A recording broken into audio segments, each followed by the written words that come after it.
काबिल रश्क मौत। आज सुबह फजर की नमाज के लिए हम मस्जिद में गए तो इमाम साहब ने ऐलान किया कि एक जनाजा आया हुआ है और वो नमाज जनाजा अपने अदा करना है। और फजीलत बताई कि ज़ाहिर बात है, जो मफ़हूम बता रहा हूँ कि जो नमाज जनाजा हम अदा करने जा रहे हैं वो बंदा बख्शा हुआ है, क्योंकि रमज़ान में उसकी मौत आई और हो सकता है कि अल्लाह ताला उसके ज़रिए से हमारी भी बख्शिश का समा कर दे, क्योंकि वो तो बख्शा हुआ है। और जो हम उसकी जब नमाज जनाजा अदा करेंगे तो हमारी बख्शिश का भी समा हो सकता है। मुख्तसर जब वो नमाज जनाजा अदा हो रहा था तो जिस जगह वो नमाज जनाजा अदा हो रहा था उसी जगह पर मेरी वालदा मुहतरमा का भी जनाजा अदा हुआ था। तो यकीन करें कि सारा का सारा वो एक इंसान के माइंड में हर चीज़ दोबारा वही ज़ाहिर हो गई कि यार इस जगह पे मेरी वालदा मुहतरमा थी और मैं यहाँ पे नमाज़ पढ़ रहा था। वो सारा आपको पता है कि हर चीज़ उसी टाइम आ गई। मुख्तसर उसके फौरी बाद फजर का वक्त था और दिन भी होना शुरू हो गया था। तो फिर ये हुआ कि जनाजा अदा करने के फौरी बाद वालदा मुहतरमा की कब्र पे गए और बेहद सुकून मिला, बेहद सुकून मिला कि जिसको अल्फाजों में आप अदा नहीं कर सकते। मैं मेरा छोटा भाई भाग कर गए और जाके वहाँ पे फातिहा खानी की। मुख्तसर उसके बाद ये हुआ कि दुकान पे आया मैं, मालूम हुआ कि ज़ोहर के टाइम मालूम हुआ कि एक और जनाजा, एक और फौतगी हो गई और उसी टाइम फिर हम दूसरा जनाजा अदा करने गए।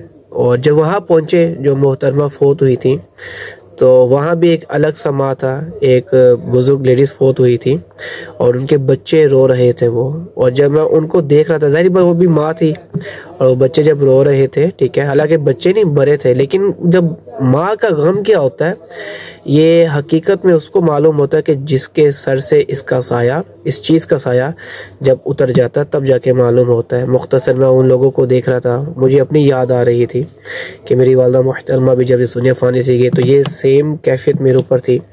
मुख्तसर उनकी जो मौत आई वो मौत बड़े काबिल रश्क है कि उनके मुताबिक सुबह फजर के टाइम नमाज के लिए उठी और नमाज की नीयत की हुई थी। दुराने नमाज गालिबन रुकू या सजदे में जाते हुए इनकी मौत आई। तो हकीकत में इतनी खुशी हुई कि मौत आई किस हालत में आई, नमाज की हालत में, ऊपर से रमज़ान में आई कि बख्शी हुई। तो अल्लाह का शुक्र कि हमें वो भी जनाजा अदा करने की तौफीक मिली।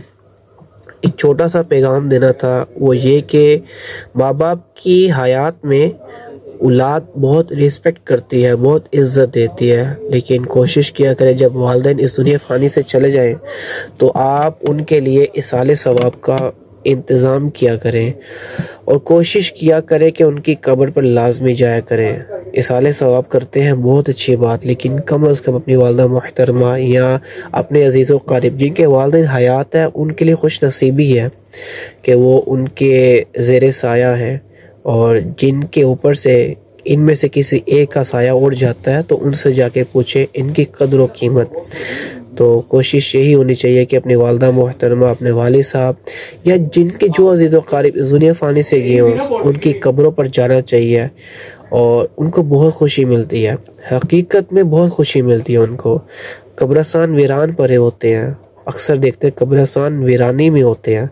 तो कोशिश किया करें कि कब्रों पर जाया करें, बंदे को अपनी आखिरत भी याद आती है और सबसे बढ़कर सुकून मिलता है।